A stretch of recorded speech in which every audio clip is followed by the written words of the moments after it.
Here we go. Welcome, Average Joe Nation from around the globe. Props to you for staying up to date and keeping in the know. With fantasy football, man, very soon you'll reign. The knowledge that these three guys have, man, it is insane. Yeah, fantasy football talk hateful eight, they wear the crown. Hold it down. Pickle, Blackburn, and Trimboli, hold it down. Pulling up to the recording studio, we're getting loud. Getting ready, headphones on, red light, go, break it down.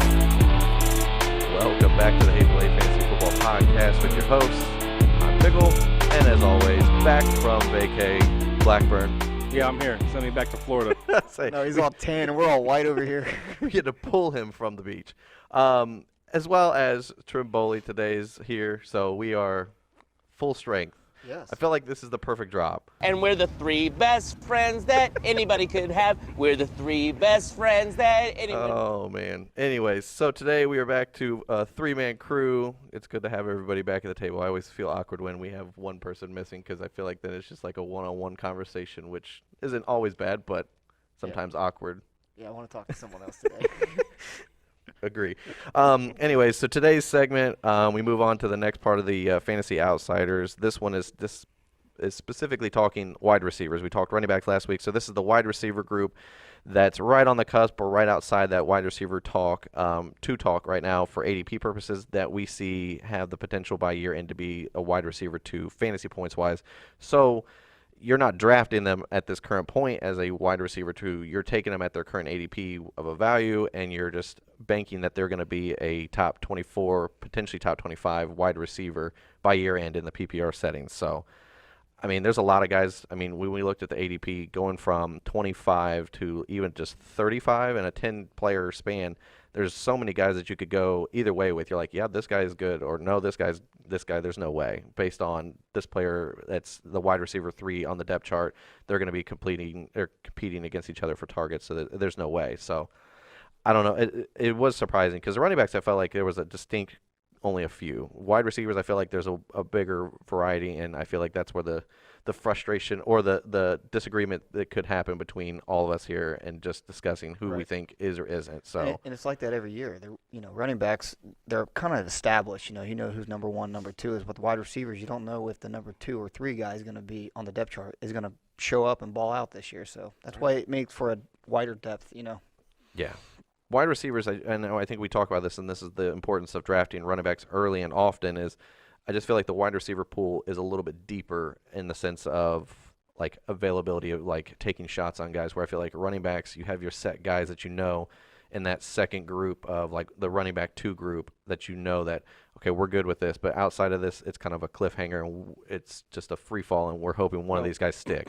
It's more of a passing league. Right. So your wide receiver 2s on a team are going to make more sense to grab than the backup running backs. Right.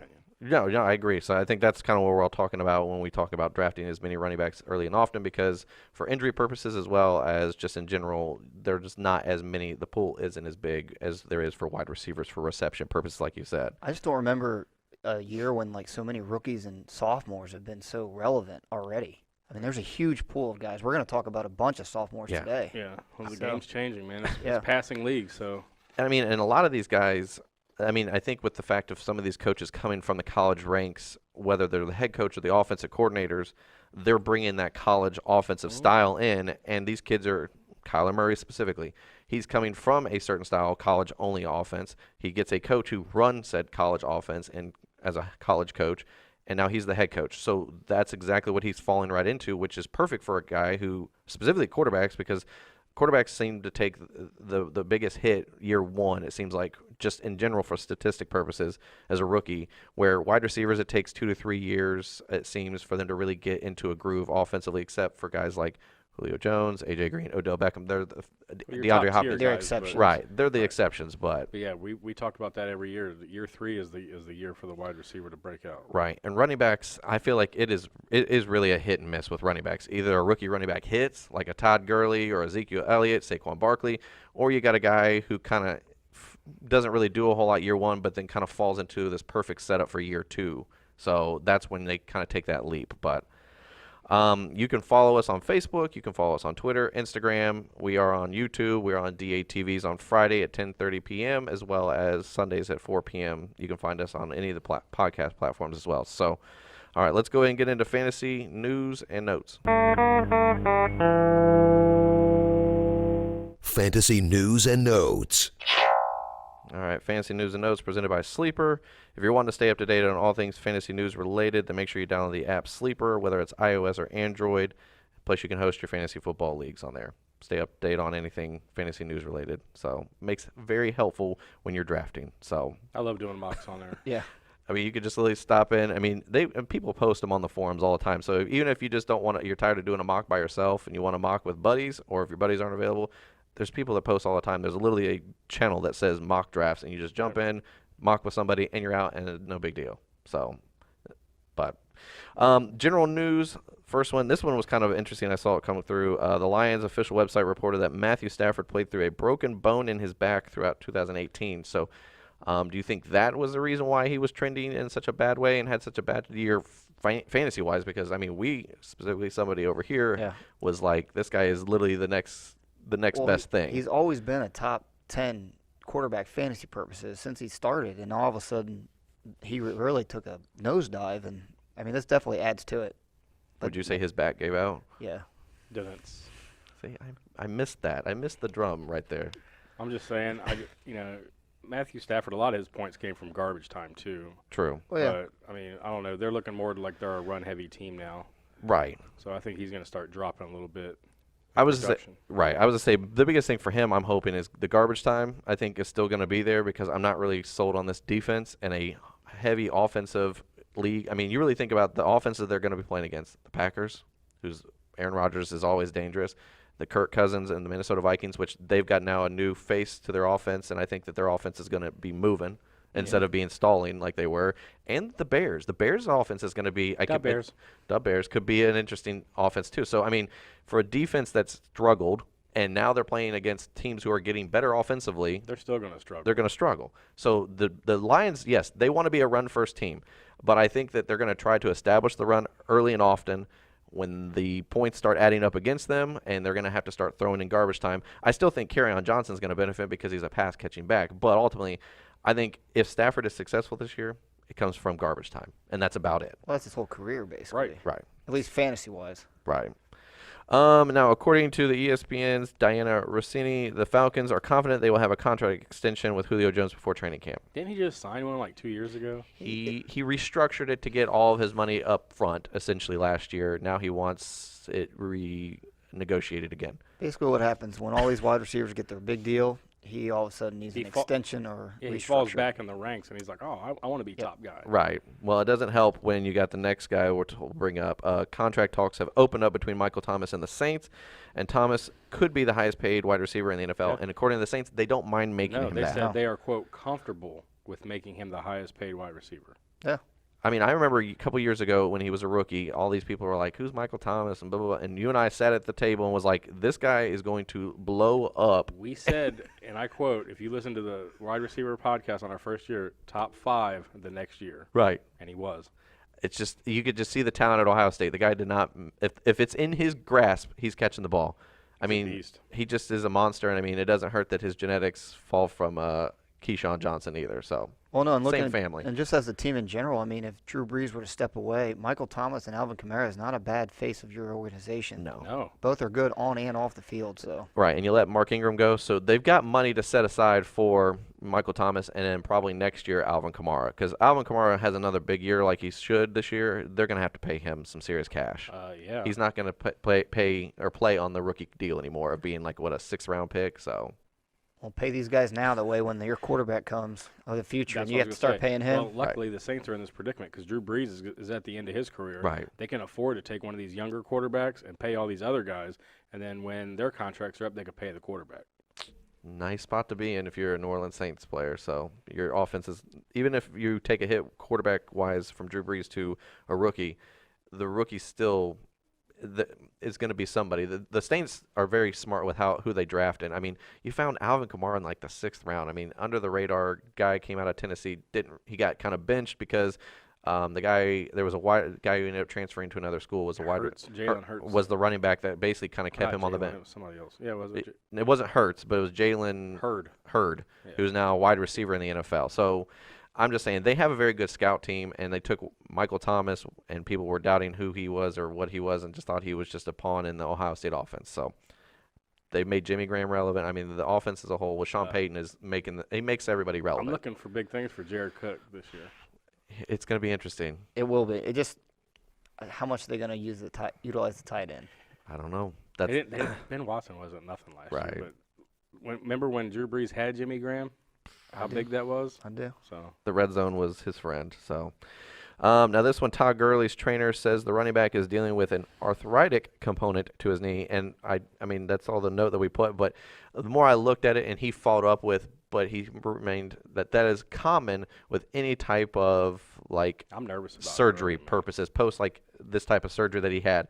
I asked Dr. Jesse Morse of the 101 Fantasy Doctors podcast, and he made it very clear that although it is concerning, he said I wouldn't draft Gurley as a top 3 or 4 running back, but he said where his ADP is going in that back of the second, third round, he goes perfect because he's going to see enough volume and goal line carries to be relevant. You're just rolling the dice at this point with the knee injury. Now it's not as bad as a Jay Ajayi knee setup where it's bone on bone and it could give at any moment, but the fact that it is a degenerative type of injury, it could go fast or it could be a slow degeneration. So, All right. Go ahead. Do you think he falls out of the top 10? running backs or picks, because he's in that second Both. round. Well, that's what I was going to ask. If you have a chance to draft DeAndre Hopkins, Julio Jones, or either one of those guys, or Todd Gurley was still sitting there, who are you grabbing? In round one, Yes. Ooh. Say you got the 8th pick or whatever, and you I'm got, gonna have to go Hopkins, Yeah. I would go Hopkins too. and I agree. I think I'd have to take Julio over Todd So Gurley. what about Gurley or Melvin Gordon? Man, Or I not, li- not I- Julio. Gurley or Melvin Gordon. I both like injury Melvin risks. Gordon. I like Melvin Gordon. At least here's the thing with Melvin Gordon, I feel like you know that you're guaranteed 12 to 13 games comfortably before the legs give out on him. However, with Todd Gurley, I don't want to draft him as my number one running back, and then we see the production as it goes throughout the end of the year last year, and you're just like pulling your hair out and frustrated each week towards you're approaching the playoffs. But you know what, though? You're really drafting the same injury-prone Mhm. running back at this point. So now it's which offense would you rather have? I think Right. I'd rather have L.A. Yeah, I think the Chargers offense is going to be a little bit better. I think. No, I mean, I want the Rams. Oh, you want the Rams? Yeah. I like the I would Chargers. go Gordon. See, I like Only Gordon. because No. I think Gordon's going to get more passes. I personally like Gordon, so I always have this thing where, guys you draft you like. I like Gordon, so I'd end up drafting Well, him. I like But both. I don't know. That Rams offense is pretty nasty, so I it's gonna probably, score I points. personally probably will not touch or get the opportunity to draft Todd Gurley unless he falls to like the second round. But that's just me. And that's where in line That's my the question comfortable is, line is for he me. going to fall that far? Well, if you got the number 10 pick and you got the snake, let's say you grab a top tier Michael Thomas at 10, at 11, would you be comfortable drafting Gurley? Absolutely. Man, yeah, There's still a lot of other good I'd players say on the yes, but it would be depending on which other running backs are sitting there. Like if a Le'Veon Bell or James Conner are sitting there, I might have to pull the cord on James Conner or I Le'Veon think if Bell. Gurley were to fall that far, most of those guys have got to be off the board. That's what I'm banking on. If those guys are not sitting there at the Because if you're turn, taking then I'm Michael taking Thomas, even I Right. would think that you're pretty far down the list here. True. I don't know. I am concerned about Todd Gurley. I'm not like freak out, not draft him at all, but I'm freaking out to the point of I'm not drafting him in the first round. A lot of people on Twitter are still high on him. I know they are. I mean, you've seen what he can do when he's I know, healthy. I know. Right, and I think So that's it's what hard we're all banking that we're hoping that this is nothing. He gets through the season, we're all scot-free, roll into the fantasy playoffs, championships, whatever with Todd Gurley, and you're fine. But the question is, can the knee hold up? How much are they going to run him? Are they going to spell him with this Henderson running back? How much are they going to spell him? Is it a 50-50? Is it 70-30? And as the season goes, Gurley and him start evening out because Gurley's breaking down. That's the concern. Well, and who was the backup last year? He slipped my CJ. mind. C.J. Anderson. No, before. Malcolm Brown? Yeah, Malcolm Brown's still there. Right. I mean, he's still going to have a role in this offense. So I don't know. All right, and the last one we have, Mark, I'll just say, MVS is starting to potentially be the opposite of Devontae Adams, according to the ESPN report. It sounds like he is now the number one going to be opposite, and they're going to put Geronimo Allison in the slot to basically slide right into what Randall Cobb was. So essentially, Devontae Adams still has his spot. MVS now becomes Jordy Nelson, and Allison becomes what Cobb was. So it's a younger I version like of that Allison offense. now a lot. So now you have all three these young Well- wide receivers essentially filling in for what years ago was. MVS has taken a lot of the snaps away from Allison right now. I mean, he is trending up big time in that offense, and if it stays that way, you always want the number 2 guy. The thing is, he's a With Aaron big wide Rodgers. receiver. He's a big body wide receiver, which Allison is a Randall Cobb-esque type smaller body wide receiver frame. So he's perfect for the slot. So it just becomes to who becomes the number 2 option for Right. Aaron Rodgers. And Aaron Rodgers has shown year in and year out he can carry 2 wide receivers in that top, almost wide receiver 1 talk. I mean, for sure. So You'll be drafting I think all 3 of those guys will get drafted. I agree, and I think you're drafting MVS and Geronimo Allison, who are going right about. I think they're about a round or 2 apart. Allison's going earlier at this point, but to me, you're going to draft either one of them and hope that they're the number 2, and that's what you're banking on. But I think you can make an argument for either one being the number 2. right, all right, let's go ahead and get into the main segment today: Fantasy Outsiders Wide Receiver Edition. You know who I am, but you don't know why I'm here. All hail the Outsiders. All right, Fantasy Outsiders Wide Receiver Edition, presented by Trophy Smack. Trophy Smack is the premier fantasy trophy place to go. They have over 1,000 different unique fantasy trophy combinations. They also have the fantasy championship rings. They also have fantasy championship belts, and then they recently just added the draft boards for $39. It's free shipping. It comes with all the stickers of all the players. Steal. They give you the permanent marker and the blank sticker, so you can write them in for anybody that may all of a sudden show up who may climb into the ranks of being draft worthy, or if you just don't know who to draft and you just write down Mickey Mouse, who knows? So It's not going to get you many points. I no, can tell you that. no, he's not. It's a small world after all. So head over to I Trophy know Smack. someone in our league who would draft Mickey Mouse if we were to write his name down. This is probably true. Head over to TrophySmack.com and take a look at all these different things. You can also go over to our website and click on trophies under the tab on the hateful8ff.com, and that can take you there as well. So, Fantasy Outsiders, wide receivers. There are a bunch of wide receivers, like we said, and this is where we start kind of weeding through some of these guys and talking about who we think are possibilities of wide receiver 2 guys. So, Blackburn, you've got 2 guys that were in your mind that stood out. So who are the 2 guys that you kind of mentioned? My first one is Sterling Shepard. Yes. Now, I call this addition by subtraction because obviously OBJ is gone. True. So now OBJ stats last year, 77 receptions, 1,052 yards, 6 touchdowns. Those got to be made up by somebody. Correct. Now, they did sign Golden Tate. Correct. And I think he'll take some of that. Evan Ingram will take a bunch, but I think Sterling Shepard is going to take a huge increase. Yes. Right now he's projected as the wide receiver 35, currently going 9th round, 10th pick. Yes. He's projected out as the wide receiver 42. So he's a late round guy. You can Right. get him, and he's going to be the wide receiver 1 on this Giants team. Right. So, I mean, and when you're looking at this, you're looking, even though he's projected out at late, a little bit farther back behind what his ADP is, I think the biggest thing that it's on caution and error because we don't know exactly how the target flow is going to officially go. I agree with you. I think Evan Ingram probably going to be the biggest beneficiary in this because I think Absolutely. what I think is this is what I mean for PPR purposes. I think Sterling Shepard will be fine, and I think he'll be a value at what he's going. I think he has that top 25 potential. The thing is, Evan Ingram, I think, is going to be the beneficiary for the most fantasy points increase because I think he takes the touchdowns upside from what Odell had. Well, here's the thing. Last year, he finished in the 20 to 25 range last year. Right.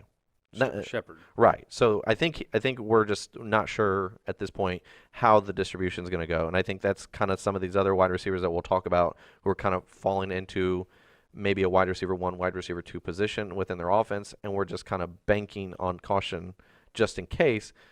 But there's a lot of upside, and I just think that Sterling Shepard's a good spot, and where you're drafting him in back of the 9th round, beginning of the 10th round, perfect. That's a steal, Yeah. in my opinion. That's a 4th or 5th wide receiver you're drafting at His this only point. concern and what you need to look at is what Golden Tate's role going to be in Right. the offense because Well, really it's kind of a question mark. I think he was a question mark signing, Who? Golden Tate. Tate, for that offense. I think they reached because they panicked that they didn't have anybody to get after OBJ left, so Right. they grabbed the best available wide receiver that was on the market. So that veteran presence. Yes. Yeah, I agree with you on that one. So I thought they were going to do something in the draft. yeah, They did. I don't think Golden Tate's going to be a huge part of this offense. But if he takes away the volume from Sterling Shepard, that could minimize his production a little bit. But I still think Sterling Shepard's the best option, wide receiver-wise. The biggest if for me is that offensive line, like we talked about off air. If that offensive line can't protect, Evan Ingram and Sterling Shepard are both going to be. I see that, and that's kind of leads into what I mean by Tate. If Tate plays like he has his entire career, where he's barely off the line, and that's where he's catching the ball, then Tate's going to see an And Barkley, increase. the check down king. Right.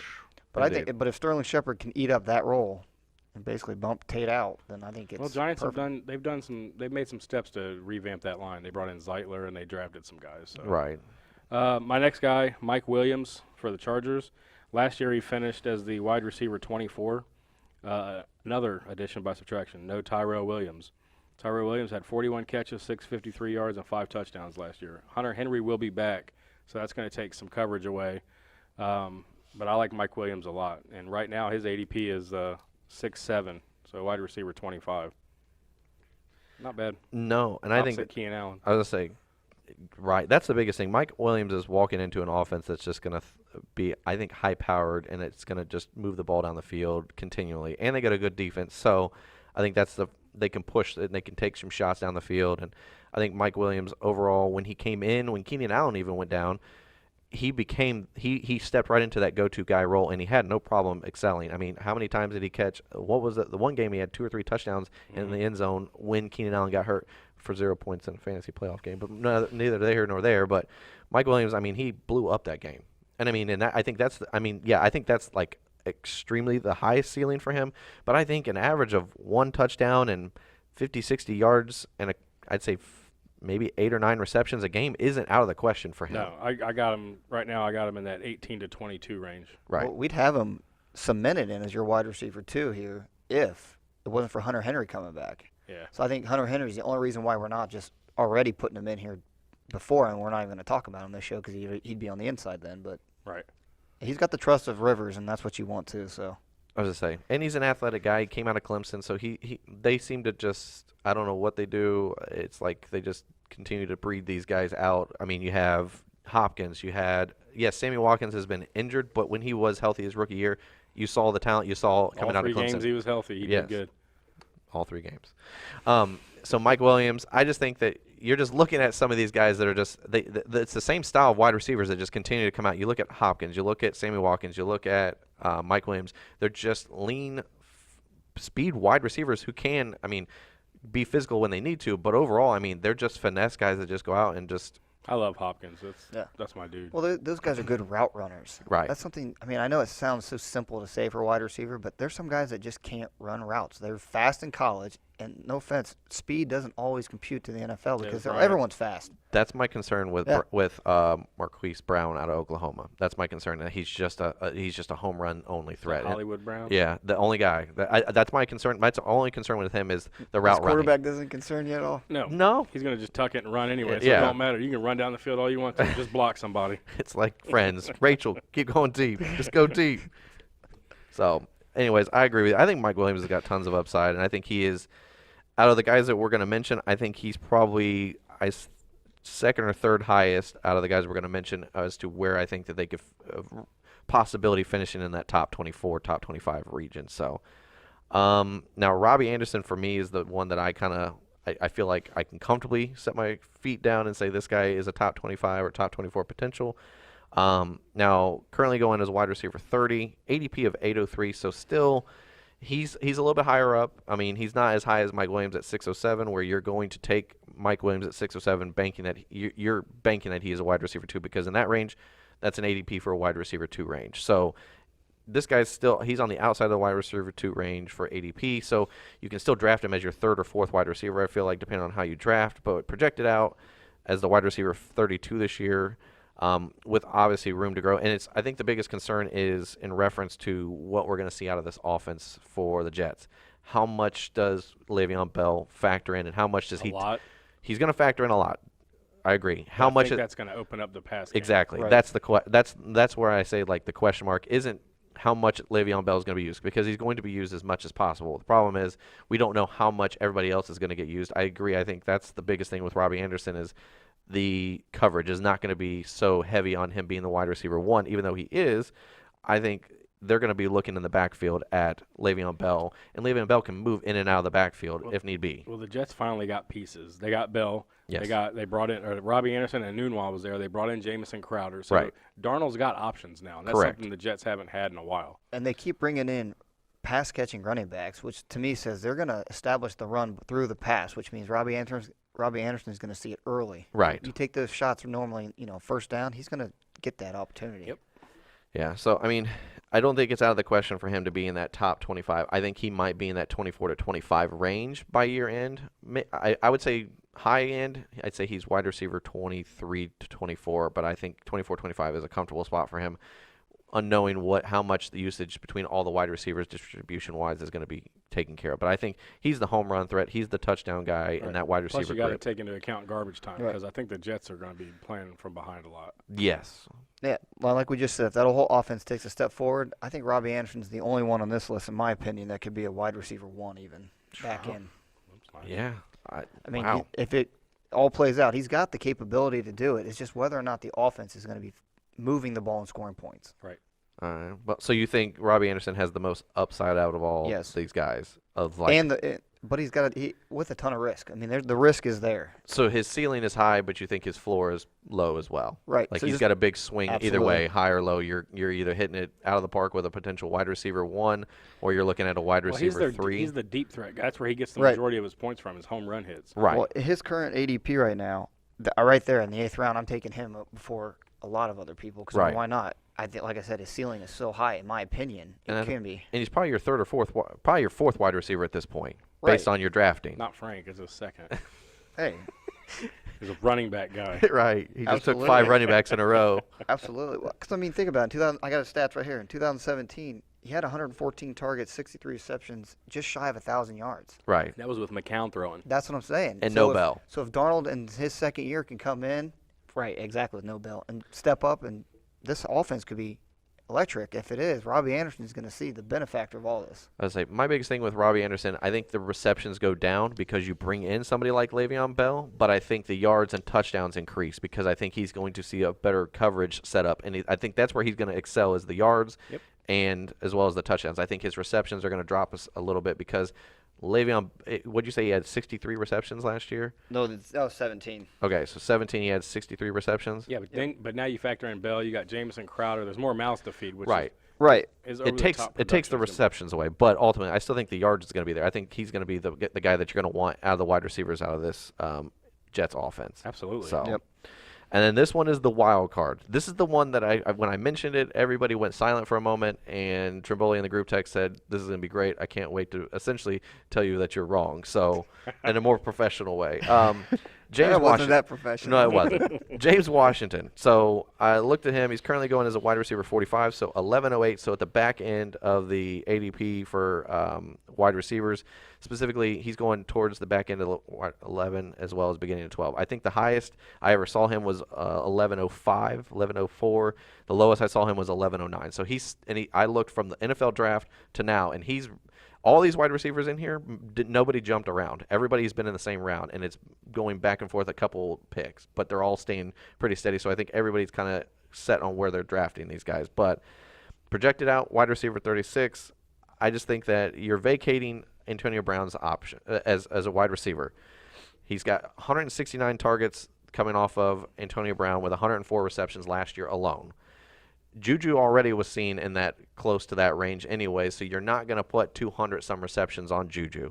So even if you divide 169 targets amongst 4 people, which is Washington, Moncrief, McDonald, Connor, you're going to see an increase of about 40-some, 50-some people or reception or targets a game or for the season.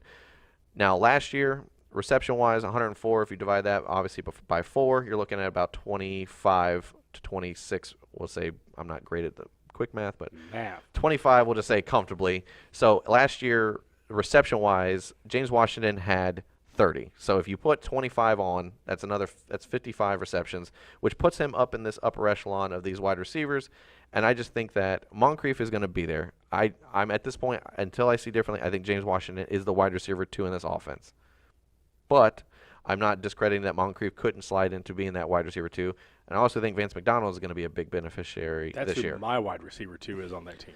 So I agree I was with going to you. say, I looked at the stats since 2013 for the Pittsburgh Steelers offense with Mike Tomlin and Big Ben as the quarterback. The number 2 most targeted person in that offense has the worst they have finished is a 30th in their position. 30th. That was Martavis Bryant back in, I believe it was 2000 and I think like 14 or 15. 15. Since then, you had Emmanuel Sanders finish as the wide receiver 30. You had Bell finish as the running back 1 in 2014. You had 2015 as well in the 30s. Then in 2017, wide receiver 21. That was Martavis Bryant. Or no, that was Juju. And then last year, wide receiver 9. So you're looking, the worst, like I said, the worst case scenario, and this is 100 targets or more, is the number 2 person. So if you're getting 100 targets, you're going to there's no way you can't be a viable fantasy wide receiver 2 or absolutely. running back I 1 agree with even. you on that. So that's the only reason why I bring James Washington in. Do I think that he is the best of the best, and I think he's even talent-wise even close to some of these Mike Williams, Robbie Anderson, and the guys that we're going to mention after? No, I don't. But it's opportunity and volume. Yeah, it's especially volume. I mean, I agree with you. Outside of Juju, I mean, I like Moncrief, but I think he's a one-trick pony. He's just the stretch the field guy. I like Washington, but I think Vance McDonald's going to gobble up a lot of them targets and the running back. Correct. See, Moncrief actually lives in the middle of the field, He so that's where I think he's going to eat up those targets. You think so? I think him and Vance McDonald are going to be the one that compete for the short yardage receptions. However, I think Vance McDonald, as we can see, can make a yard after the catch and just destroy everybody. But I think where Vance McDonald's money making this year is going to be in that red zone. I think that's where we're going to see it, and I think that's where we're going to see the volume for him. Touchdown wise, I think he's the touchdown opportunity guy, similar to Sterling Shepard. I think that And Evan Evan Ingram set up. This is where I think James Washington, he's not going to see a ton of, he's not going to be up in like the 100 receptions potentially. I think he's going to see somewhere in that 60 to 70 range, and I think he's going to be sitting right around at 800 yards. The big thing for him is going to be the touchdowns. How many? If he's only seen 3 or 4 touchdowns, he's not going to be able to be in that wide receiver 2 talk. He has to see 5 or more touchdowns on the year to be a fantasy wide receiver 2. There's no way. Right, and I know that he's carried a wide receiver too, like you said. The problem is Antonio Brown's not on that team, and he was through that entire run. Mm-hmm. Antonio Brown lived right by basically right off the line of scrimmage, those short yardage plays, and he made it something else. So Correct. with him Yards after gone, catch. right, with him gone now, I don't just think that James Washington fills that role. I think his role is already established like it was last year. We saw that Ben Roethlisberger threw the most attempts last year in his career and most yards, and it didn't accumulate to them getting in the playoffs. Obviously, they're going to have to go back to the run. I think they're going to go back to the short yardage stuff. I just don't think James Washington's going to factor in enough to get to wide receiver 2. I actually like him at the wide receiver 40 spot, in my personal opinion, because I think that's what he's going to have. A couple home run games. He'll be involved in the offense. Everything will go up for him. But I just don't think this year it's going to accumulate to him getting enough to get into wide receiver 2.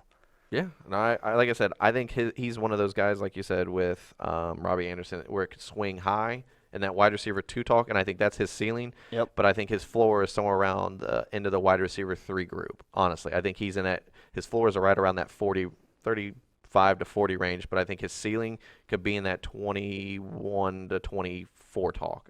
But that's, the stars are aligning. Right. But the thing is, at 11:08, this is like Oh, your no. 5th or 6th wide receiver at this point, in theory, potentially, depending on how you're drafting. So why not take a shot And on we're only this? arguing potential here. Right. Again, I agree with you completely on that. Take your shot. I mean, and then again, whatever argument you buy into it. I mean, Right, yeah. These guys have to be your guys when you draft them. The Right. stat that you mentioned that I like the most for Washington is Big Ben had the most throwing attempts last year. Yes. The ball's got to go somewhere. You can't Right. go to Juju all the time. Right. Right. And we saw that Connor is not going to stay in there all year.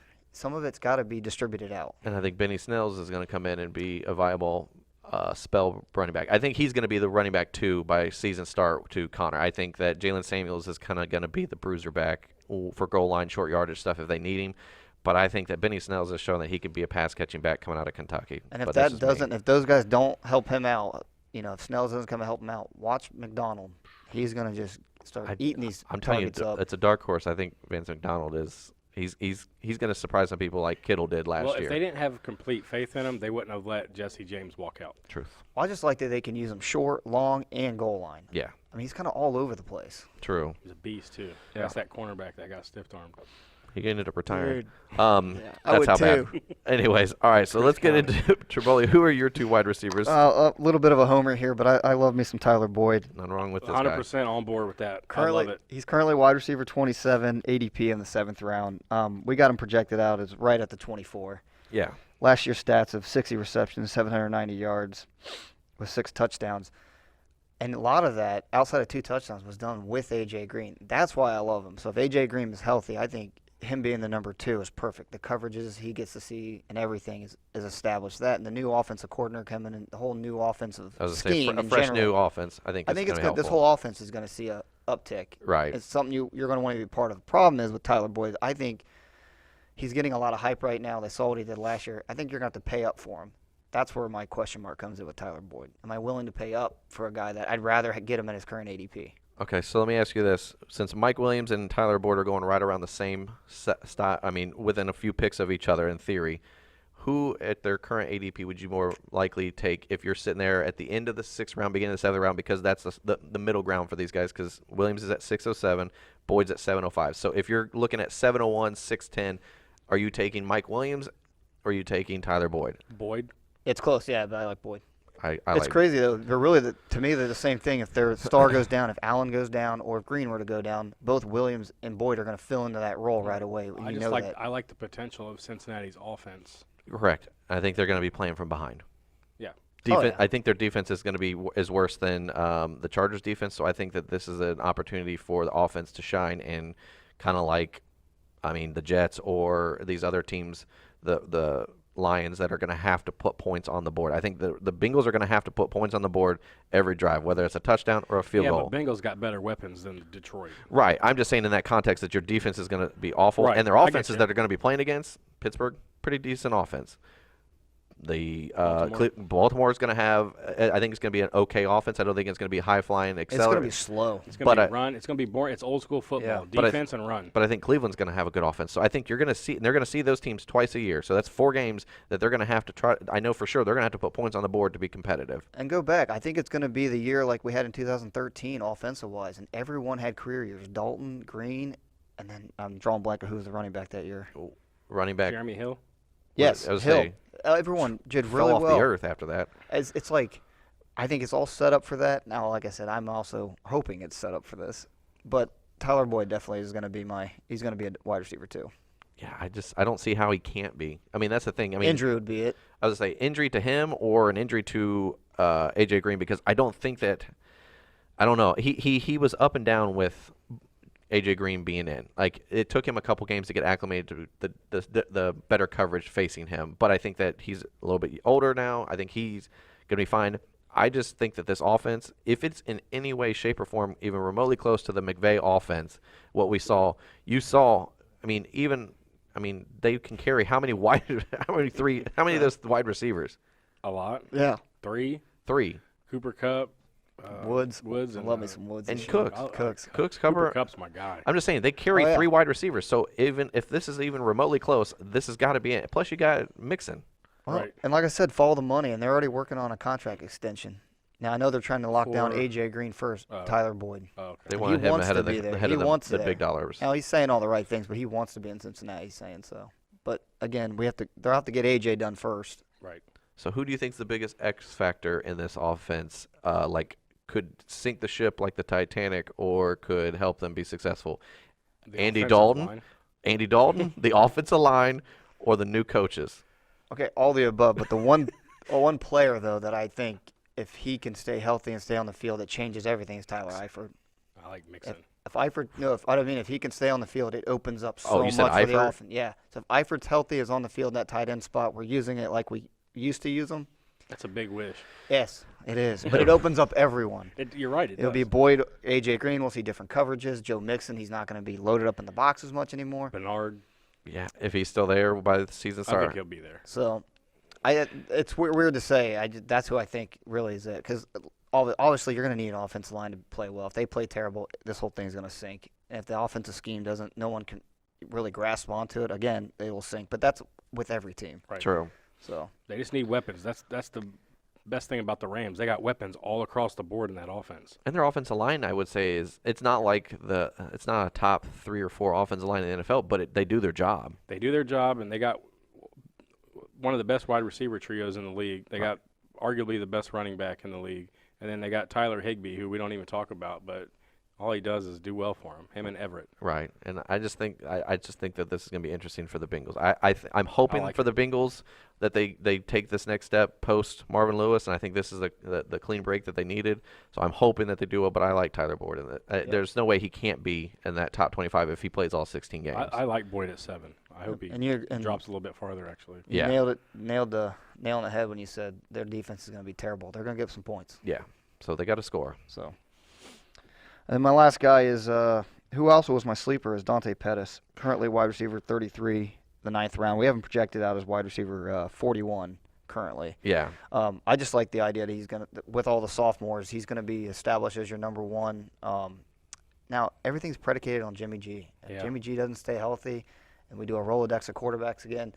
Obviously, Pettis, Pettis, Mullins. well, I think Mullins will be your number 2 guy. yeah, Pettis could take a little bit of a hit, but he came on strong at the end of the year when he's finally comfortable. And anyways, there's reports out there, and I read some articles that said that he wasn't even comfortable on the offense last year. He won't even deny it. He struggled to grasp it because he said Kyle Shanahan's offense was all over the place for him. Yeah. It sounds like it's a very detail-oriented offense, and you can't just roll out of bed and go step on the field and go run routes. Right. And now From he's, everything that yeah. it's very like detail-oriented, even with his dad's Well, when offense. he was in Washington, they had established veterans. They had Deshaun Jackson. They had Pierre Garçon. Yes. They had veterans that were running that, not rookies. So now he's going to be his second year.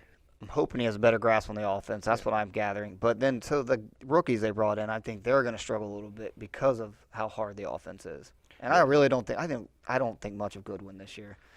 I just don't think he's going to eat too much into him. I like Kittle. That's the only 49er I'm looking at. I do like Kittle too. I was going to say Pettis, and I think Kittle, and whoever the running back is that comes If it's out. Coleman, if Coleman's the starter, I like Coleman. Right. God, Coleman could end up being the biggest bust too. Isn't that crazy? It is. All in the same sentence. You could say he could be a stud or a bust because who knows But what they they're got going to him do. and McKinnon and Breida and that Mostert guy. Like, they got all of them. Right. Can you start the year with all 3? No. No. And this is just me. I think McKinnon's going to be a camp cut. I was going to say, I'm That's thinking. too much money to carry with him, and they just signed Coleman. Right. They can't carry both of those guys, or they're going to cut Breida. It's got to be Breida or McKinnon because they just brought in Coleman and they re-signed Mostert and all that. So I just don't. He showed when he was healthy that he could be a viable option for them in the run game. I just think that. I'm just saying, coming off an ACL, I'd rather cut McKinnon and save that money in the cap, because Breida proved he could play in that offense very well. Even unhealthy. I mean, he Right. was like banged Yeah. up and he'd go in for 2 No. snaps, come out for 2 snaps. You roll with I'm Coleman and actually Breida. agreeing. I just can't. I'm trying to think of an argument. I can't think of one. But I mean, they went into the draft and they brought in some young wide receivers as well. But I just think that Pettis has established himself as the one. Yeah, I and think so, too. and an offense that's probably going to be throwing the ball a ton. Defensively, is going to probably be bad. Playing in a solid division, conference, whatever you want to say. I mean, they're playing against the Rams.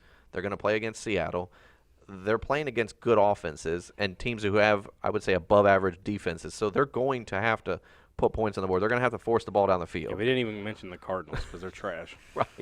I'm just saying, hot who knows garbage. what they're doing? Hey, listen, they could be better this year. Could be. No, their offensive line still sucks, and they never did anything I to know. replace it. Yeah, you That's know- why they got a running quarterback, because he's Exactly. going to have to run. Well, hopefully that'll. If you didn't open up notice, some Blackburn stuff. has no faith in that I know, Cardinal I offense. know. If you didn't gather any of that. I need to So. get me a Cardinals jersey now just to wear it in. And then to make it worse, they said who was the running back last year, that rookie running back? Who, for the Cardinals? Chase Edmonds. Cliff Kingsbury said Chase Edmonds is going to have a nice role in this offense this year Yeah. to go with David Johnson. Listen, we're That's in the all we camp, want we're to in the hear. camp talk right now. Trust Right. me. You know what the nice roll is? Here, Chase. This is David Johnson. Chase, hold my water bottle. Here, hold my towel. I got to readjust my armband real quick. Thanks, bud. Appreciate it. I'm going back out there. That's Chase Edmonds' role right now. It's going to be like hike. He's going to do the Russell Wilson. Yeah. Hike, run 40 yards backwards Yeah. just to throw an 8-yard pass. True. I don't know, man. Chase Edmonds' game check is what DJ tips him to get his car washed. Right. Jeez. So much hate. All right. So Cardinals are trash. Cardinals are trash. I do think Hey. that they have a potential to be something, but I'm banking more so on the side of that this is just year one of implosion and maybe year two will be better. But I want to buy in. I want everyone to be good for fantasy purposes. That, and I really like DJ. So Yeah. And I think Christian Kirk could be a sneaky. I'm going to buy in sneak that play. they'll have a top 3 pick next year's draft. I could see that. I'm also buying in on that. I just want to be fantasy relevant. To be honest with you, if they David go- Johnson. Is about the to only me, one that I David want. Johnson and Fitzgerald, I think, will have a decent year like he always does, and he's being drafted late too. Right. But they didn't fix the offensive line. That's the No, biggest I agree concern. with you. David Johnson. I think yeah. you build play Kyler Murray. Matchup based. based. Thank you.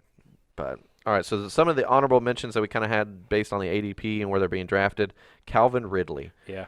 That was the one, and I think the biggest thing for us is I feel like we all kind of are on the same page. There's no question that he's not in that top 24 talk by the year end, just based on the offense, based on the leap that he took in this last year, as well as what he's going to take in this offense. And Dirk Cutter's offense tends to carry 2 wide receivers fantasy-wise. And Sure. So I think the only reason why I didn't pick him or talk about him is because I really think he might creep up into it before the draft anyway. Right. So he's going to be on the inside, not really considered an outsider. right, his ADP has. I looked at all the guys, and I not on the honorable mention list. And Calvin Ridley's ADP has steadily climbed every week by a couple picks, and he is now right at the end of that 6th round. Yeah, he's 2 picks after Mike Williams. So I would take Calvin Ridley over Mike Williams, but that's just me because I just think Calvin Ridley is going to be used more on a week by week basis. But ultimately, I just think that Calvin Ridley is a comfortable. I mean, he has potential to be in that top 15 talk by the year end because of the type of offense that they're going to be running. His name carries a lot of weight, so in the draft, I could see him going early. I could see him being the reach for Right. a lot of people. DJ Moore is another one. I almost put him. He's one that he's just a mystery. I mean, he's a very talented wide receiver. He came out of Maryland. He played under a horrible offense with 4 or 5 quarterbacks that he ran through his senior year.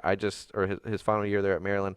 He has proven that if he is given the opportunity, he can be successful. And I think with Cam Newton being healthy and showing that he's going to be okay, Christian McCaffrey, he's going to be the main guy in that offense. We all know that. But Yep. I just think that somebody's going to have to catch those receptions. Well, I think with Funchess leaving, that opens up the door to DJ Moore and Curtis Samuel. Right. To, And that's the only reason why I don't That's the have. only X factor for me was Curtis Samuel with DJ. Right. I'm just wondering how much does Curtis Samuel take away from DJ Moore? Because I think DJ Moore is the wide receiver 1 on paper in the depth chart. yes. But I don't know by year end if he's going to be the wide receiver 1 points-wise for the Carolina Panthers because I don't know what we're getting out of Curtis Samuel. Curtis Samuel is a home run hitter. Both are. Right. Yeah. So that it comes down to, does Cam evenly distribute the ball or does he get a favorite? Well, and it'd be different if we had a high volume passing offense we're talking about here. We're Right. not. Newton's Right. not known to I think throw the it's- ball a ton. So No, I think it's going to be a lot of McCaffrey and a lot of short, run after catch, like Yep. Antonio Brown said with Samuels and DJ Right. Moore. So, and then the final one, Christian Kirk. I just think that he is someone who could be fantasy viable, but it's all dependent on how this offense goes and what we see offensively. Because somebody, wide receiver wise, is going to have to be fantasy relevant. You can't have nobody being Right. fantasy relevant. I do think Fitzgerald's going to be fantasy relevant. I just think that they're going to be playing from behind a bunch. I think that offense's line's going to be awful. The defense is awful. They're playing against a bunch of good offenses and defenses in their own division. I just think that they're going to have to throw the ball a ton. Yeah, they will. So opportunity and volume, if nothing else, for Christian Kirk. Yep. Even Larry Fitzgerald. I mean, you could put Christian Kirk / Larry Fitzgerald as an honorable mention because I just think that these guys, Larry Fitzgerald has year in and year out proof that he can be fantasy viable even with a crappy offense. Christian Kirk, I think he's the wild card in the sense that he could be better. He could be in that wide receiver 2 talk by year end. He could be in that wide receiver 3 or 4 talk and be irrelevant. That's the thing. But where you're drafting him at 906, that's the question mark for me because I feel like now you're slowly creeping into that 7-8 round range, which you look at DJ Moore's 7th round, Calvin Ridley's 6th round. So let me ask you this. At this current point, Sterling Shepard or Christian Kirk? Shepard. Okay. Shepard's going 4 picks after him. Another one in our group, right around Dante Pettis and him are going literally a pick between each other. Pettis. I'm going to go Pettis. And then the last one closest to him would be Robbie Anderson at 803 or Christian Kirk at 906. Yeah, you already know my answer there. So that's my point. When you look at some of these guys, and I think the biggest falter for Christian Kirk is not that he's not talented, he's not a good wide receiver. It's the offense. It's the offense and the unknown of what Kyler Murray and Cliff Kingsbury bring to this offense. Another guy I want to put in our honorable mentions, this is my honorable mention, is DJ Metcalf. Yeah. I mean, you got to have somebody else to throw the ball to. We know what Tyler Lockett can do now. Mm-hmm. I like DK Metcalf in Seattle. I thought he might be, but I didn't know about putting rookies in year one type stuff. I but think he's going to tear it up. he's got too many positive things going for him in that offense. It's an offense that likes to distribute the ball evenly to different wide receivers. He's a physical wide receiver. He's a big wide receiver. Red zone is the big thing for him. And let's be honest, Russell Wilson has not had a big physical wide receiver like this as far as I can remember in his career in Seattle. So he's got to be utilized in the red zone. And he's got to have touchdowns because if he doesn't, again, we're talking about Russell Wilson doesn't throw the ball a ton in an offense that's going to be run first. That's the only downside to Metcalf. Right. But he's definitely named to be to think about, especially for a rookie. And he'll be a late round guy. Yeah. right. He's a guy I don't think. Well, you might have his name might make you reach, but I think you can hold back on him and still get him at a really good value. All right, so let me ask you this before we wrap up. Between the two rookie wide receivers, both of them are number 2s on their offense. N'Keal Harry in New England or DJ Metcalf in Harry. Well, listen. I'm saying, and we'll just say Josh Gordon does not come back this year. I'll argue that. I was gonna say Harry. Normally I do, but I'm hearing reports out of New England's camp that he is struggling. Well, He's struggling with the offense. He's struggling picking up the playbook. It's a Kyle Shanahan style offense with Bill Belichick. It's very you have spots you got to get to.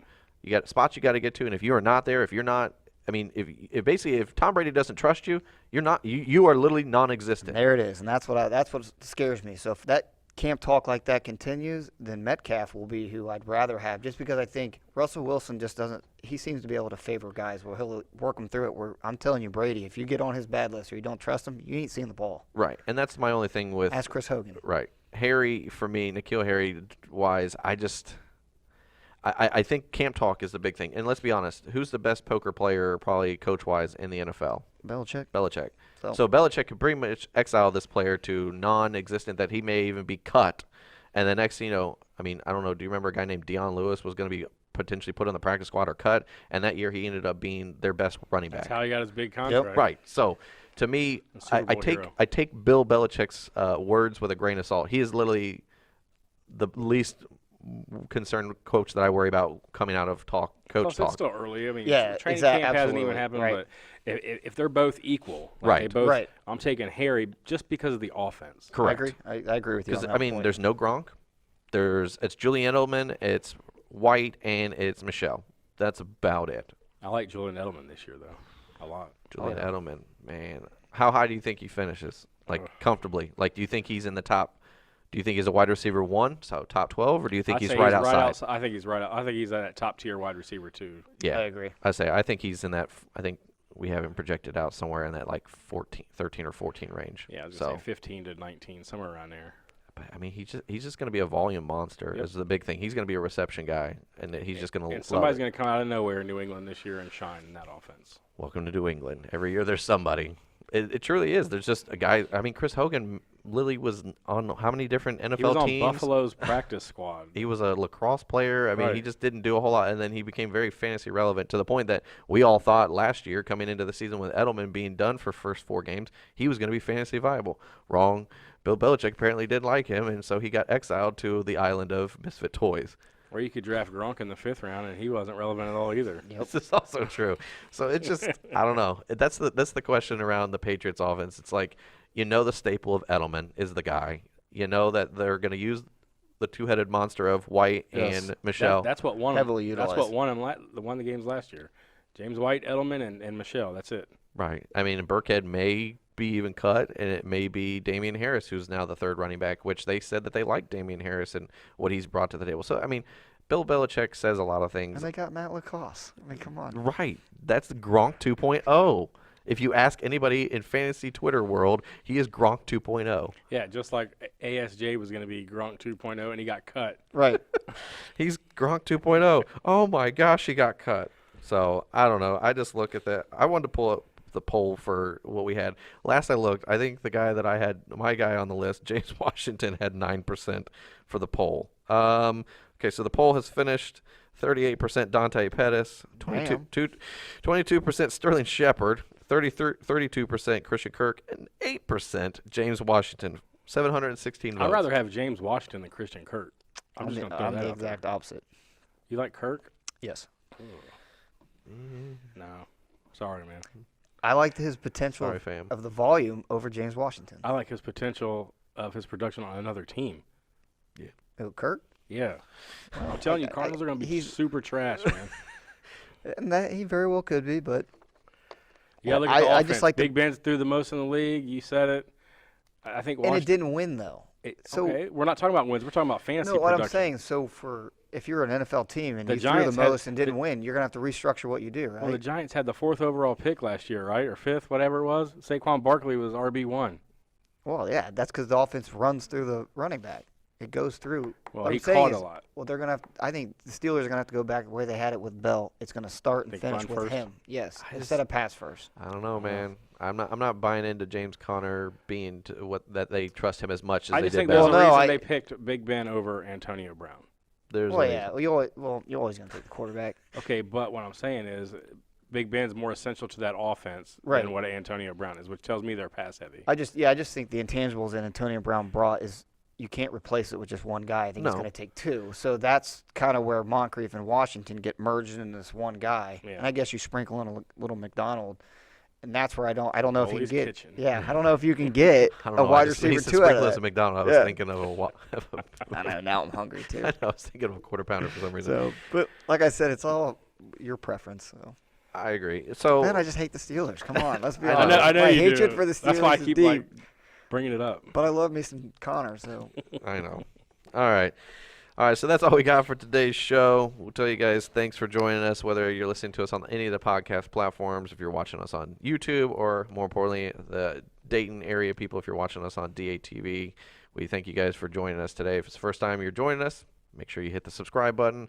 Or if you're on DATV, just make sure you tune in every week, 10:30 p.m. on Fridays, 4 p.m. on Sunday. So that would be where you can catch us every week going forward. So you can check out the site, thehateful8ff.com. Articles are starting to roll in now.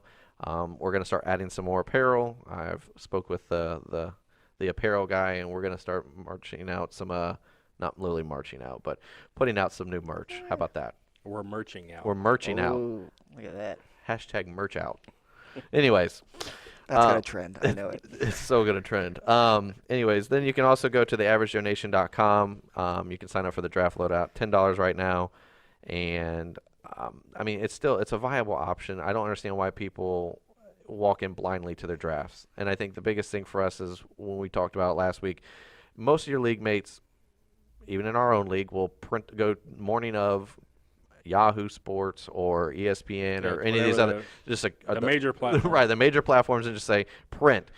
Do you know that if you're in a 10-man league, if 7 of your league mates all have the same draft paperwork, you're not really going to get an edge. Everybody knows what everybody's taking at what point. The point is to take yourself out of that grouping and walk into your draft feeling confident that these guys are going to draft these guys at this point. These guys are going to draft. I'm not saying don't look at their rankings. I'm saying you can use it to your advantage. But with the draft loadout, you can hit the export button, print out your rankings, projections from us, and you can walk into your draft confident and knowing that unless one of your other league mates listens or watches the show, you know that you can walk in there and know that you've got the right setup to go in and dominate your draft. And let's be honest. Most people at the draft, their first 4 picks is really all they worry about, and then it's kind of just question marks. Everyone worries. Well, this is what the loadout takes away. We do the work for you the way you're solid the entire time. You don't have to worry about reaching for guys. You know, the research there, the rankings are there. It's just something you have that'll be a leg up over the next guy. Yeah, especially in those later rounds, like you said. Yeah. That's where the drafts can be won at. Right. Yeah. And I think that's what we all talk about. Yeah, I agree with you. First 4 picks, I mean, that's a staple of your team. That's going to carry you through the season. However, you also can basically destroy your draft if you don't back them up with viable fantasy options behind them, because then you walk into your draft and you're just like, okay, and do this. Well, bye weeks happen. You got Right. injuries that can happen, so if Exactly. you don't have good backups. Well, and you know, just the human element comes in. The ADD of everyone in the draft. You know, they've been Right. here for this long. Now we're getting deeper in. They just want to start picking players. Well, this way you can look at this list and we'll tell you who guys to pick without just grabbing a name just because you want to get it over with. Right. You can follow us on Twitter. I'm at jpickle_th8ff. You can follow Blackburn at jblackburnth8ff. And you can follow Trimboli at ftrimth8ff. Anything else? Nope. That's it. All right, we'll see you guys next week.